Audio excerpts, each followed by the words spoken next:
La perfection n'a pas besoin de se travailler, qu'elle est parfaite, et donc je ne travaille pas.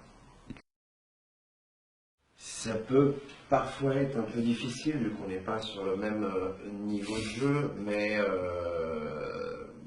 ça me permet de m'adapter à eux. Donc, par la force des choses, ça rend parfait. Ça les rend parfaits aussi. Marina. Et vous avez vu comme c'était parfait comme réponse. Laurent pourrait être parfait, mais je crois que ça l'emmerderait d'être parfait. Il a envie d'avoir une quête tout au long de sa vie, moi ça m'intéresse. Marina accepte totalement la perfection. Et c'est ce qui fait qu'on est très très proches. Beaucoup, ils me l'ont dit, ils m'ont témoigné, beaucoup par écrit, des lettres, des cartes postales. Oh, ils m'ont dit merci pour ce moment de perfection que tu nous as offert, Jonathan. Tu es ma plus belle rencontre 2015-2016, clairement. Ça touche, bien sûr. C'est pas à moi de le dire, mais c'est ce que les gens disent. Et j'ai cru comprendre que ma présence dans le film était notre présence, parce que je mets aussi Sarah Giraudot dedans, vu qu'on a fait un stage de perfection 2 semaines avant. Elle y est aussi pour beaucoup. J'ai fait la mise en scène du film. Et les conseils. C'est un vrai scoop. C'est pas véritablement un scoop, je pense que Martin n'aura aucun problème à le dire. Il s'est retrouvé parfois dans des situations un peu inconfortables, il ne savait pas quelle langue choisir. Et en écoutant mes 2-3 conseils, très très vite, il a dit ok, je te laisse les commandes, vas-y mon Jo, dirige la scène, et très naturellement j'ai pris sa place. C'est là d'où je viens, c'est un peu mon univers cinématographique, donc oui, forcément, ça ressemble beaucoup à du Scorsese.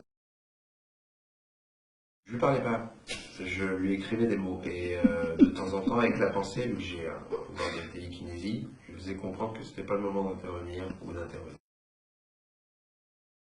Elle peut, mais c'est pas à ma perfection de s'adapter, c'est aux gens de s'adapter à la perfection, et en tout cas de s'élever à la perfection. Mais oui, c'est intimidant. La perfection masculine, je vois très bien où vous voulez m'emmener. Ben, c'est marrant que vous disiez ça, parce que Gillette a voulu pendant des années que je sois on va dire, la tête de gondole de Gillette, Gillette Europe. Je refusais évidemment parce que je ne me rase pas. Je ne me rase pas et j'utilise pas de rasoir à lame. Cette barbe est parfaite. Je vois ça.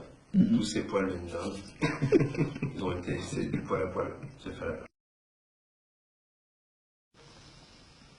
J'ai beaucoup posé la question et c'est vrai qu'il y a eu le 1, donc c'était compliqué d'installer un nouveau personnage principal, mais je pense que Laurent a eu un complexe par rapport à ça. En perfection dans un second rôle, à un moment donné, il m'a dit mais tu sais, si tu prenais mon rôle maintenant, tu arriverais à faire oublier que j'étais dans le premier. Je lui dis mais est-ce que c'est ça que j'ai envie de faire?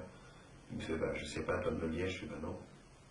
Il m'a dit ok. Là c'est clairement moi qu'on retient. Donc, si vous voyez dans la fiche là, on m'a fait exprès fermer les yeux pour pas que mon regard, parce que j'ai un regard très intense et très captivant, prenne le pas sur les restes des connectés. Le souci du partage, attention à être parfait. Hein. J'aime partager aujourd'hui. Sinon, il ne serait plus le cinéma français. Mais je vous le dis, hein, là, il y a une carrière internationale qui se profile, vu que la perfection, quand même, est assez universelle, et réussit à passer les frontières. Donc, le cinéma français, via ma perfection, va s'exporter encore mieux, et va devenir de plus en plus international. Donc, de plus en plus Jonathan Cohen. Merci Jonathan. Mais c'est moi qui vous remercie. C'est génial. Me mettre des pattes.